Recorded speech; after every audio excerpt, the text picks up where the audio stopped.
All right, let's just dive right into this. Welcome to today's Explainer, where we're going to explore the ultimate biological ticking clock.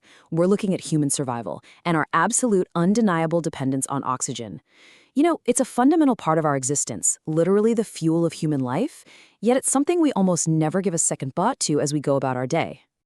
I mean, think about it. Right now, at this exact second, you are breathing without even trying, your chest is rising and falling, your lungs are expanding, and oxygen is just constantly flooding your system. It's this deeply subconscious automatic process that just hums along reliably in the background of your life. But that brings us to a pretty terrifying hypothetical. What would happen if it just stopped? What if, out of nowhere, your body simply couldn't get the oxygen it needs to function? Well, most of us probably assume we could just hold our breath for a few minutes, maybe feel a little uncomfortable, and be totally fine. But actually, the reality of this biological countdown is much, much more dangerous than that. Section 1. The brain's oxygen problem. To really understand this, we have to look at the grim reality of our anatomy, specifically our body's control center. Your brain's energy demand is absolutely enormous.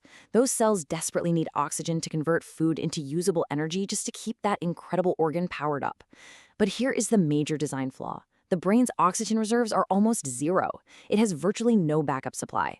The second that continuous flow of oxygen-rich blood stops, the metabolic engine just instantly stalls out. And that brings us to this terrifyingly small number. 1 to 2 minutes. That is the incredibly short window you have before consciousness is lost when the oxygen stops. Because of that total lack of reserve we just talked about, the clock starts ticking immediately. Serious brain injury can begin after just a few short minutes. Without successful intervention, things turn fatal incredibly quickly. It's a surprisingly fragile baseline for us humans. Section 2. The remarkable exceptions. But, nature is full of surprises, and there are some wild exceptions to the rule. One of the most fascinating examples happens during extreme cold water immersion. Being plunged into freezing water actually triggers a biological sequence known as the mammalian dive reflex. It's like a built-in survival switch. First, your heart rate dramatically decreases. Next, blood flow is rapidly redirected away from your extremities and pushed straight to your most vital organs, like your heart and brain. And finally, as your body temperature drops, your overall metabolic demand plummets. It essentially acts like a pause button on your biological clock, sometimes extending survival far beyond that standard 1 to 2 minute window. And the human body's capabilities get even wilder. Elite freedivers have actually demonstrated breath-holding abilities lasting well beyond 10 minutes. 10 minutes!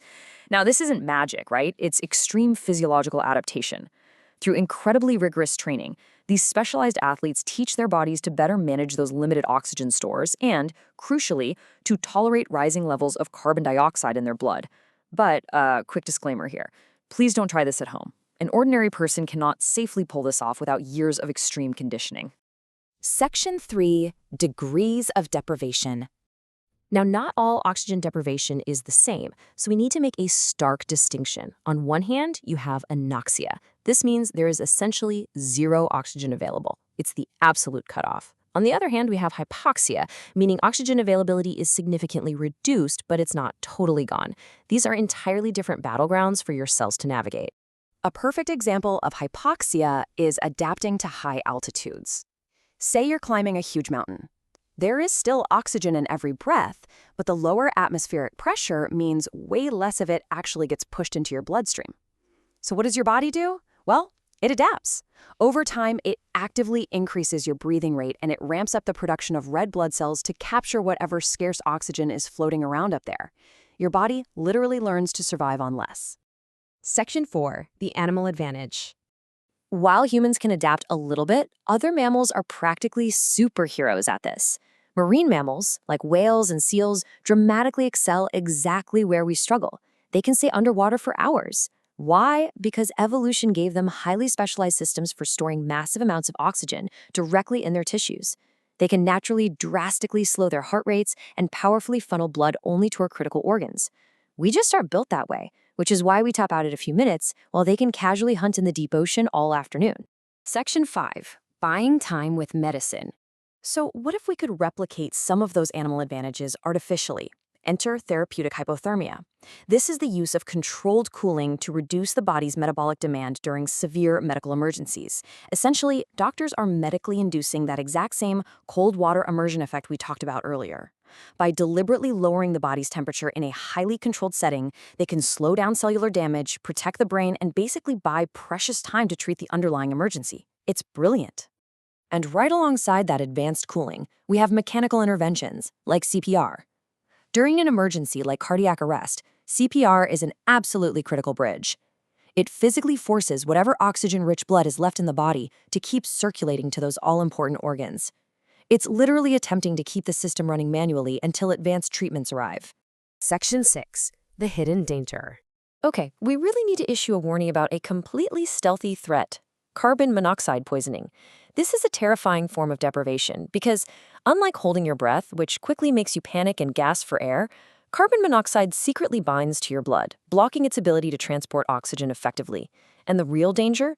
It often completely bypasses that obvious panic-inducing feeling of suffocation. You could be entirely unaware that your brain is being starved of oxygen until it's simply too late. So, bringing all this fascinating biology full circle, back to our big question: can humans survive without oxygen? The answer is yes, but only under incredibly specific circumstances. Under normal, everyday conditions, a total lack of oxygen becomes totally fatal within just a few minutes. However, as we've seen, throw in extreme cold water immersion, elite freediving training, or rapid medical intervention, and you can dramatically change those baseline outcomes. There are actual loopholes in human biology. Which leaves us with this final thought. Breathing isn't just something your body does. It's what keeps the entire system running. So the next time you take a normal breath without even thinking about it, remember this explainer and the incredible, invisible survival process humming along in your background. It really makes you wonder, as medical science advances and we decode more of these amazing animal adaptations, could we one day learn to safely pause our own biological clocks on demand? Thanks so much for exploring this with me today, and I'll catch you in the next explainer.